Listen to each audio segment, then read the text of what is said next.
This morning we have Birgit Richter, who will be telling us about detecting and describing ramification for structured ring spectra. Yeah, thank you very much for the invitation. So this is a report on joint work with Eva Höning, who's also around. Right, so what we are trying to do is really to generalize the concept of ramification from number rings and algebraic number theory to stable homotopy theory. And as usual, some things work, some don't. So we propose something. Let me talk through it. So let me remind you of the classical situation. So if we have finite extensions of the rationals and the corresponding rings of integers, then there's this classical notion of ramification. So if you fix a prime ideal in the base ring, you say that it ramifies if it splits in the bigger ring and one of the multiplicities in the prime ideals is bigger than 1. So, and then there are good cases and bad cases. The good case is when all these exponents are relatively prime to the characteristic of the residue field that you're fixing. And otherwise, you call this wild. And let's just do a basic example that's actually pretty similar to topological K-theory. So if you extend the rationals to the Gaussian numbers, then you have the corresponding extension of the integers to the Gaussian integers. And there you can just split the ideal that's generated by 2. This is equal to a square. So this is generated by 1 plus I to the square because it's just the number just differs by a unit. So and 2 is also the characteristic of the residue field, so which is Z mod 2, so F2. So this is a typical prototypical case of wild ramification. So of course, not every ring extension is coming from number of extensions of number fields. So there are more general frameworks for studying ramification. This is quite elaborate than if you just say we have a commutative Noetherian ring, then this is quite involved. But in this context, so if you start with a Galois extension of number fields, then the corresponding extension is unramified if and only if it's a Galois extension of commutative rings. And this is a notion that's classical, but maybe not so widely known. So let me just recall this. So you want that the fixed points are the base string, but this is not enough. You also need to ensure that extension is unramified. And this is the second condition. If you induce the extension up over itself, it splits as G copies of the ring. And this is the unramified condition. And then you call the extension of the number ring for K to the number ring of L a Galois extension. So in the case of rings of integers and number fields, the fixed point condition is satisfied, that there is no real condition. So the actual requirement is the unramified condition. And so the map is very explicit. You just send two elements by their multiplication, but you twist one of these elements with the G action, and you just do this for every element in your group. For the whole talk, I will focus on finite groups. So this is really the general case here. So what's the plan for today? Well, it's pretty straightforward to say what ramified extensions of ring spectra are. But it took us quite a while to get to grips with the notion what should be tame and what should be wild ramification. So we offer a definition, but you might, well, we can discuss about it. But last but not least, I mean, how do we want to test whether the definition makes sense? We just look what it does in examples. So I will mostly focus on K-theory and so topological K-theory and some examples in the vicinity of topological modular forms today. So so you saw the definition of a Galois extension of commutative rings. And there's a corresponding one for ring spectra. So this is due to John Rockness, and I just checked that he's actually there. Hi, John. So, so a map of commutative ring spectra is G Galois. F, well, mumble, there are some covariancy assumptions, and you want, of course, that the group acts on the extension through maps of commutative A algebras. And then you want two conditions that mimic the conditions that we had for commutative rings. So you replace the fixed point condition by a homotopy fixed point condition. Well, and then you want to have the unramified condition, namely that the same map that we had in algebra, going now from the smash product of B with B over A to the product of G copies of B is a weak equivalence. And this is really the same map. I mean, I wrote it down before. So what you do is you act with G on the right copy, and then you multiply your elements, and you just collect these values for all G and G. So this is the condition for Galois extensions. Right.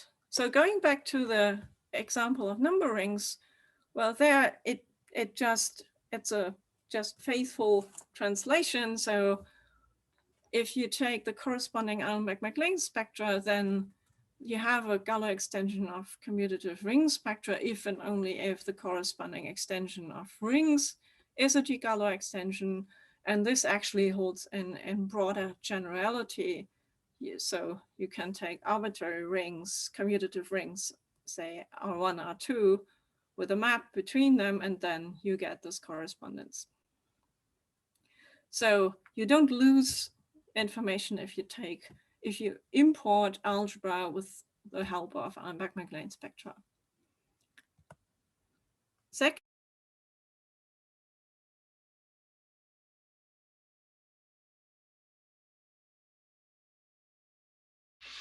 hang on a second. I think we may have lost her sound. What? Birgit, it sounds like we lost your audio just for a second. Just as you finished example 1, we lost your audio. Oh, okay. But you're back now. Okay, great. Yeah, we have 2 video conferences going on right now, so this might happen. Right. So second example is more geometric.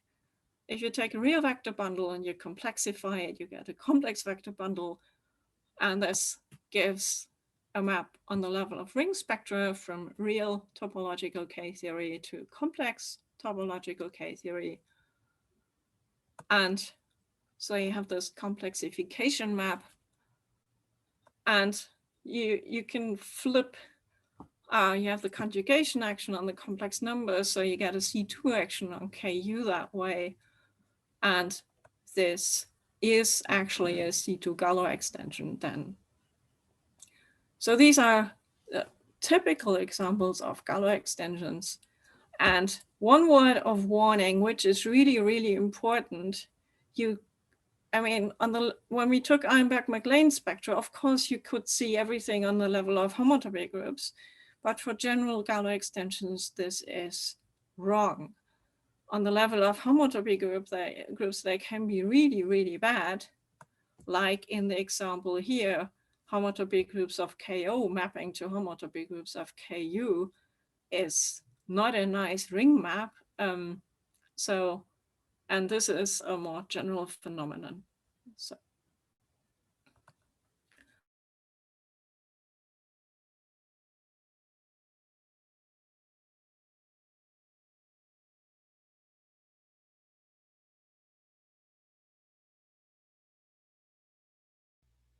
inclusion of the atom summand actually gives rise to a CB-1 Galois extension. Then if you talk about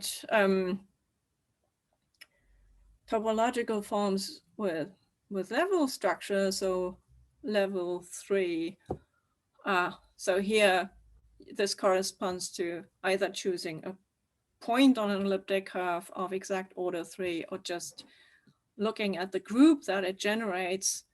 And you have two generators that you can flip. So this gives another C2 action. And Akil Matthew and Leonard Meyer showed that this is actually a C2 Galois extension.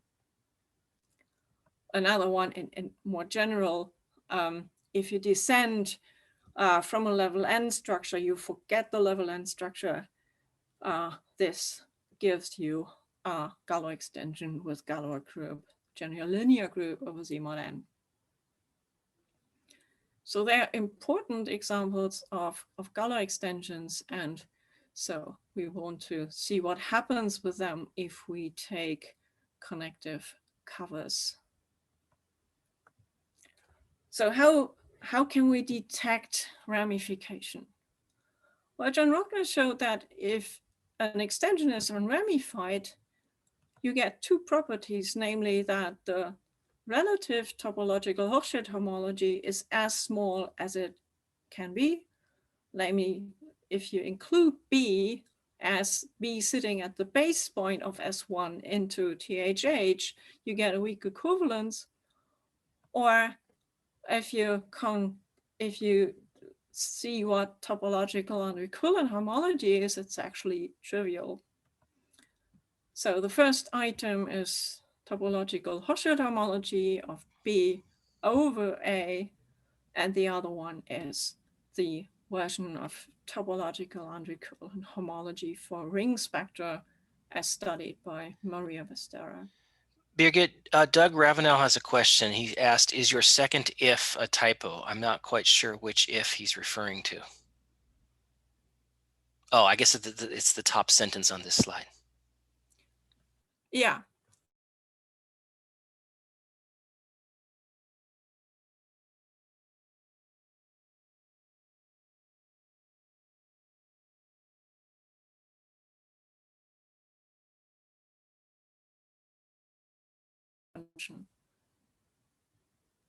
Does that help, Doug? I can't see the chat because of this. Yes, it helps. Thank you. Okay, sorry.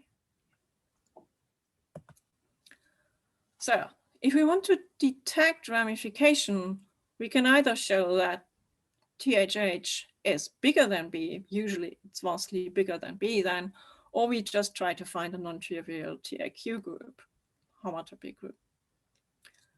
Why is this maybe a reasonable thing to do? If we go back to the classical case of number rings, the 0th TIQ group is actually the first Hochschild homology group. So this just gives you the module of Kähler differentials. And we know that the module of Kähler differentials tells us something about ramification. I mean, its annihilator is the different in algebraic number theory. So this has information about the quality of ramification. So we can detect it, and maybe we can also say something about it. Let's see. So where should we look for ramified extensions? There's a crucial result by Akil Matthew saying, well, if you have connective spectra and they form a Galois extension, then they have to be well behaved on the level of homotopy groups. So, and we saw above, I mean, if you stare at KO to KU, this is not well behaved on homotopy groups.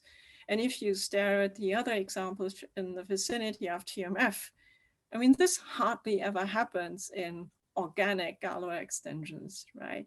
So one way to look for really badly ramified things is just to take connective covers of Galois extensions. They will hardly ever be Galois extensions, so they might be ramified. So, and this is what we'll do today. Just look at these examples. So let's go back to topological undercoolant homology. We did not try to determine its homotopy type. We just calculated the bottom homotopy group, the bottom non-trivial homotopy group in some examples. And to that end, we used a result by Maria Bastera, which is just a Hurewicz theorem. If you have an N equivalence between connective commutative ring spectra, then the corresponding topological undercoolant homology spectrum is then connected, and the Kohner phi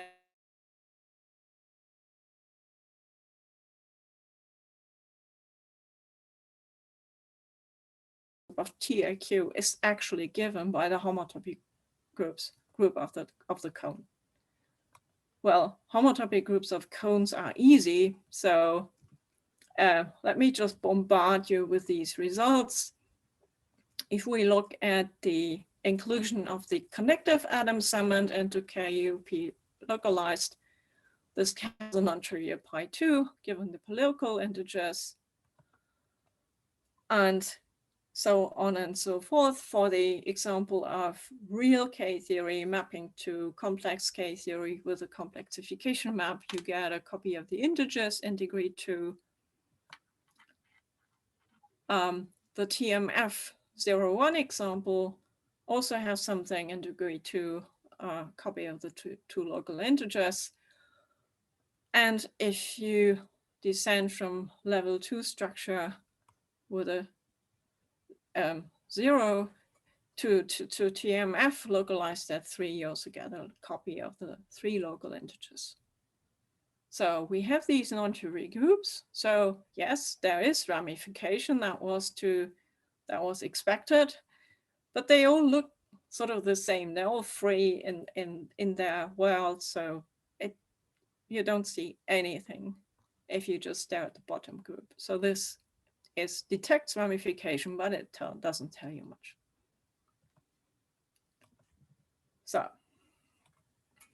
So what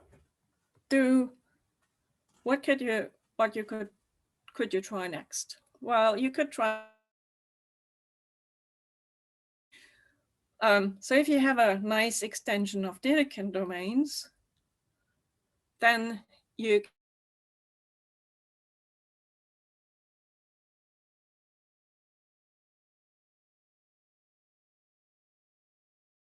think of the example of number rings. You would take the bigger number ring, you would just sum over all group elements, act on an element. This maps down to the fixed points, and this is the trace. If this map is surjective, then you actually have tame ramification. That's a classical result. And so this is the situation for number rings. You just take an element and map it to the norm. So homotopy theory is sort of familiar in the context of Tate cohomology. What we are really interested in is not the trace or the norm itself, but the map it induces going from the co-invariance to the invariance. And if the norm isn't an isomorphism, this is measured by Tate cohomology. Excuse me, did you mean that X should map to the product of the GXs or the sum? No, this norm in Galois theory is not norm in Tate theory. So there's this utter confusion. So it's in number theory, this would be called the trace. But if you want to define the Tate construction, then it's called the norm. So this is it's the sum over things. But it's not the thing that you would take in Galois theory. Yeah. So this is why this is confusing. Thank you. So what do we do if we do this in stable homotopy theory? Well, people define the norm map this can be done in quite broad generality, but for us, we will only take finite groups. So you have a norm map going from the homotopy co-invariants to the homotopy fixed points, and the co-fiber is the Tate construction. So this is, so you have the homotopy orbit spectrum, homotopy fixed points, and then there is an induced norm map. If you have a compact Lie group or some other thing where this still makes sense, then you have to shift by a suspension. But here, finite group, nothing there, so just that map. So, and classically, this can be used. So an extension of number rings is tamely ramified if the homotopy groups of the state construction vanish. Well, why is this the case? Well, Tate cohomology measures the failure of the norm map to be an isomorphism. You have homotopy fixed point spectral sequence, and they're just the Tate cohomology groups are trivial, so the whole thing is trivial. This actually ties up with the theorem of Emmy Noether, who proved that chain ramification is also equivalent to having a normal basis. A normal basis means you are free over the group ring, so even of rank 1, so then also Tate vanishes. So Tate vanishing seems to be a good thing. So if you just have a ring, then of course this Tate spectral sequence collapses. But in general, if you have a full-blown ring spectrum, then this can be a full plane spectral sequence that is quite involved. So we want to use the Tate construction to see whether some extension is tamely ramified or wild. So how do we do this? There is a theorem in John's Galois memoir saying, well, he assumed that you have the right homotopy fixed point, but you actually don't use that in the proof. So if you have a finite group, you have something cofibrant B over A, G acts on B via maps of commutative A algebras, then if B is dualizable and faithful as an A module and unramified, then the Tate construction actually is trivial. So here I wrote the unramified condition with a function spectrum, but G is finite, so this is really just a product of G copies of B. So dualizable is a finiteness condition, and faithfulness just says, if you smash something over A with B and it dies, then it was dead before. You don't kill non-trivial homotopy types in the category of A modules. So if you have these two conditions and unramified condition, then the Tate construction is trivial. Just a word of warning, in the setting of algebra, faithfulness comes for free. In topology, that's not the case. There are Galois extensions that are not faithful, so you have to assume this. Otherwise, you just create noise. I mean, the Tate construction might be non-trivial, and it might just indicate that the extension isn't faithful. So we have to assume this, otherwise this doesn't make sense. Dualizability, so this finiteness condition goes also into the proof. So all of these conditions are really needed in order to establish this.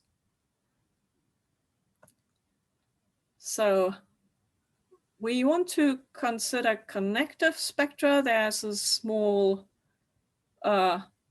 adjustment that you have to do with respect to the homotopy fixed points. If you have a connective spectrum and you take homotopy fixed points, this is usually not connective. So what we will usually do is to truncate the negative homotopy groups, just to get a well-defined, well, a reasonable thing. This also, I mean, is visible in the example of real topological K-theory mapping to the complex one, if you take homotopy fixed points, you just get negative homotopy groups that will actually show up later in the take construction. So if I propose the following definition for wild and tame ramification, so assume that you have a map of commutative ring spectra, you have a G action, and we have the assumptions that we had before, namely B is faithful and dualizable as an A module. Then either A is equivalent to the homotopy fixed points, or in the connective case to the truncation of the homotopy fixed points. Then we call the extension tamely ramified if the take construction is trivial, and otherwise we call it widely ramified. So you could say, well, in the result above, we had the unramified condition. So why is this a good idea? Well, there's a vanishing result for the take construction. If you consider spectra that are just the group smash something, or you even take something that's in the subcategory generated by such things, then the take construction vanishes. So in particular, if you have a normal basis, the take construction will be trivial. And this is sort of Noether's theorem from 1932 saying tame ramification is equivalent to having a normal basis. So this is one of our justifications of proposing that definition. So now the question is, can we actually determine what the take construction is? So the first case that comes to mind is topological K-theory with a complex conjugation action. And there, well, John did this. I mean, the take construction is pretty straightforward to do. If you do the homotopy fixed point spectral sequence anyway, you get the negative part, and then the other one is just extended. So you just get an integral number of copies of four-fold suspensions of Z mod 2. So the examples I want to discuss today are TMF with level structure 3 and flipping the generators in the group of order 3, and then TMF with level structure 2 going down all the way to TMF localized at 3. Then the Galois, well, in the periodic case, the Galois group was GO2 of Z mod 2, and that's just the symmetric group on 3 letters. Hi, Birgit, may I ask quickly, in your definition, it seems like unramified faithful extensions are also tamely ramified with this definition. Do you have a comment about that? Well, you have to sort that out by hand. I mean, checking unramified is doable. This is a Kuhner spectral sequence calculation, and you can see pretty easily whether it's ramified or not. So yeah, so if you want, you can add that this shouldn't be unramified, yeah. So this is one Kuhner spectral sequence away from a reasonable, completely reasonable definition, yeah. Okay. Thank you. So what's the result? For TMF with 3-level structure, you get a non-trivial take construction where you get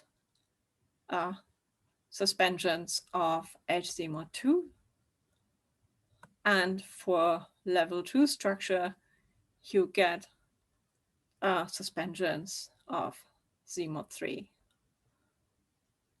And infinitely many suspensions of these in suitable degrees. This is a spectral sequence calculation, and I don't want to do that now.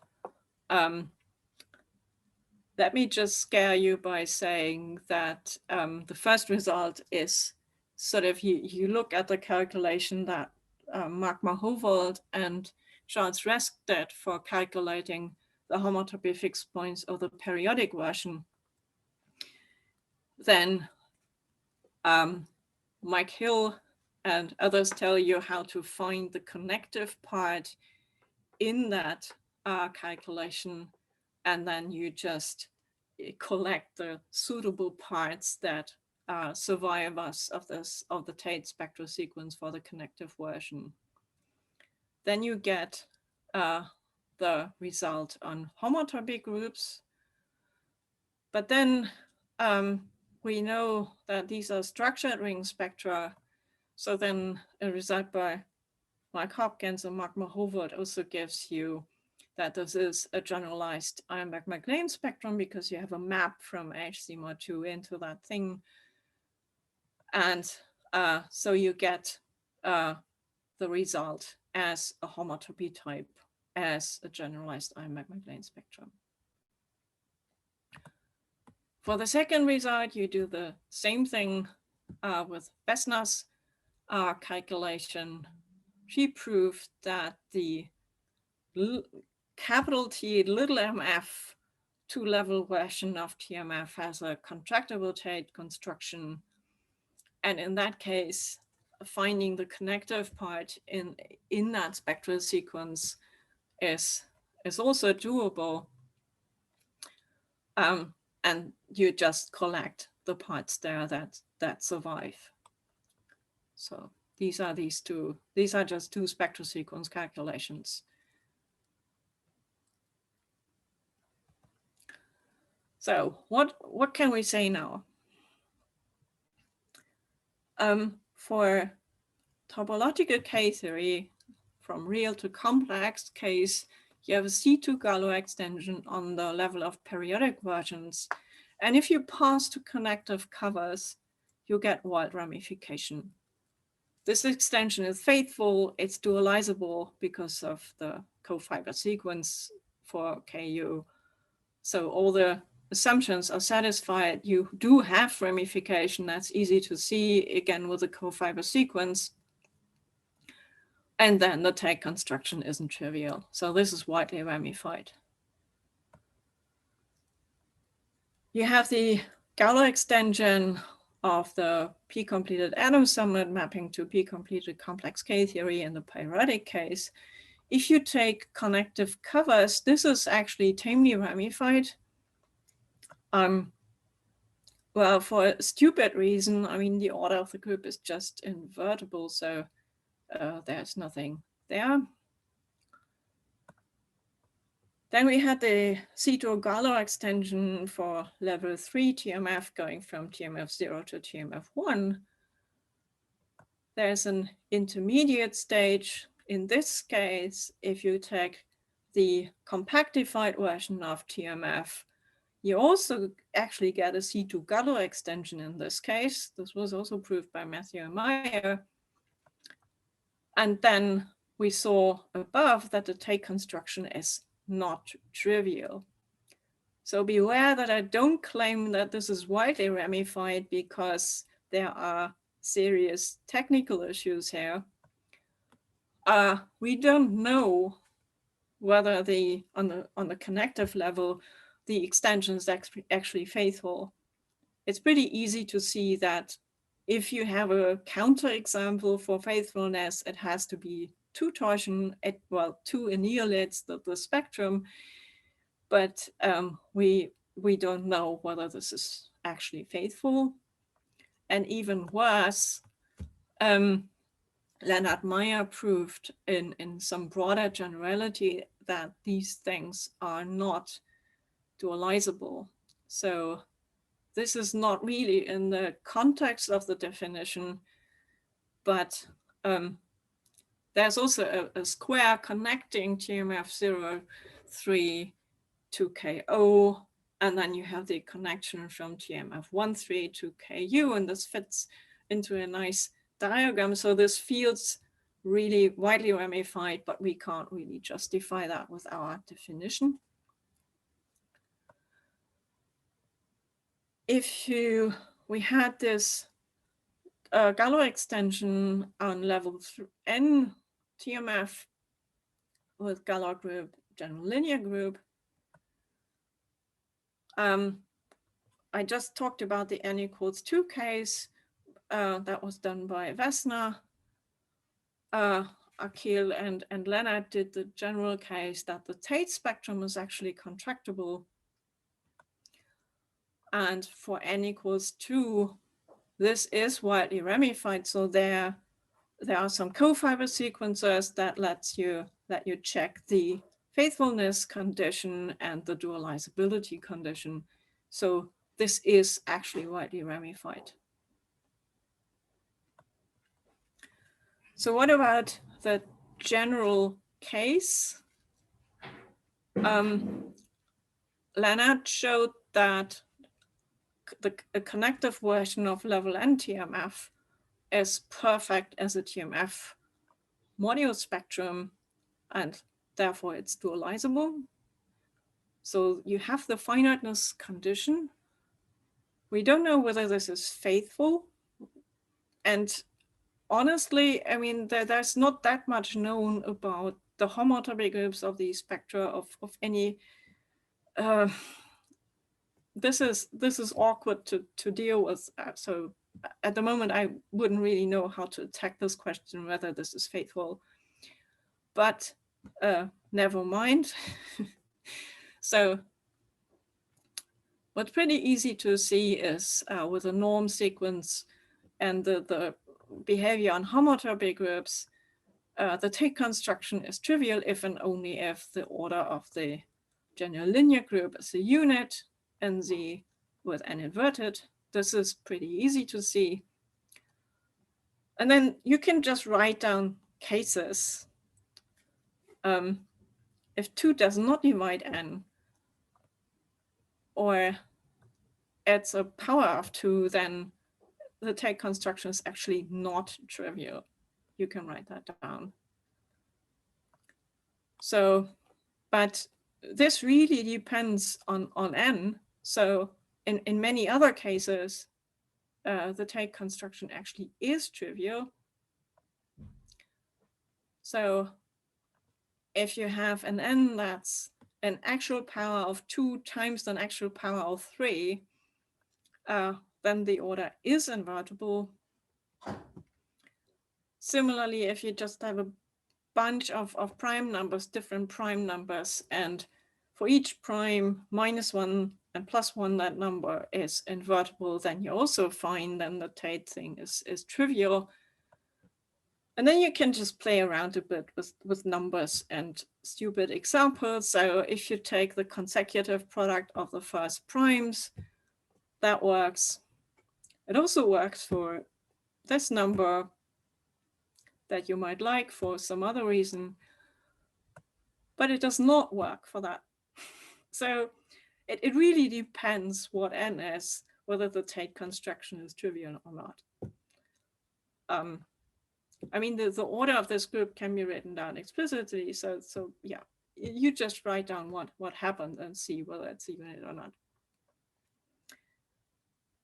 So let me just end with some open things that we don't know. So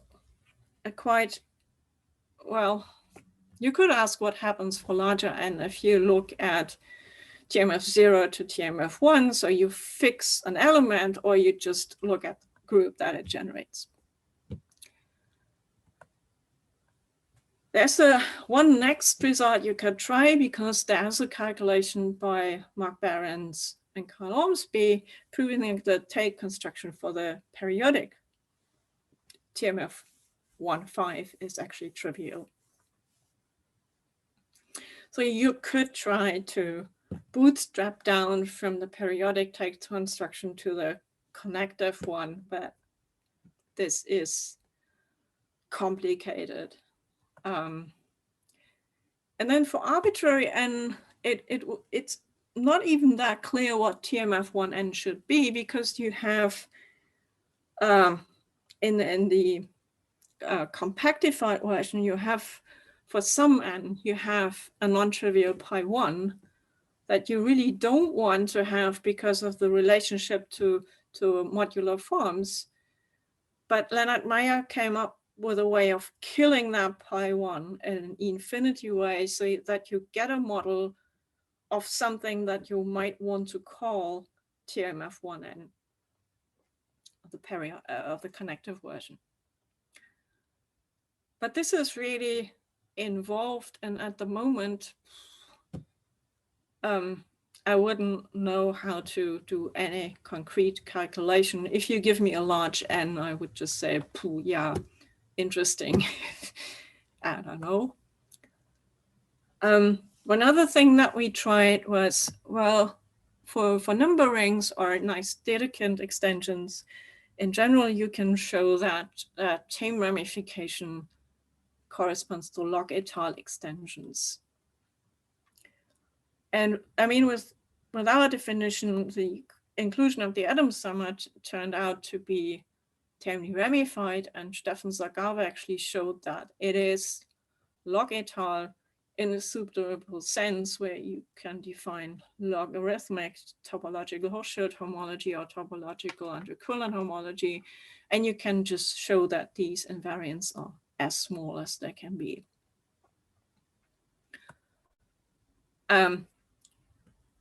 Taking the bot elements NKO and KU, we actually showed that with this log structure, the extension for the complexification map is actually not log etal. But for general spectra, we just, the question is, what is a good log structure? I mean, if you have a bot element, yeah, sure, fine, you take that. But in other cases, you might have several generators that you could consider, and this is unclear. So we didn't really pursue that any further. What we did look at was the discriminant. So you can map B to the dual of B just by dualizing the trace pairing.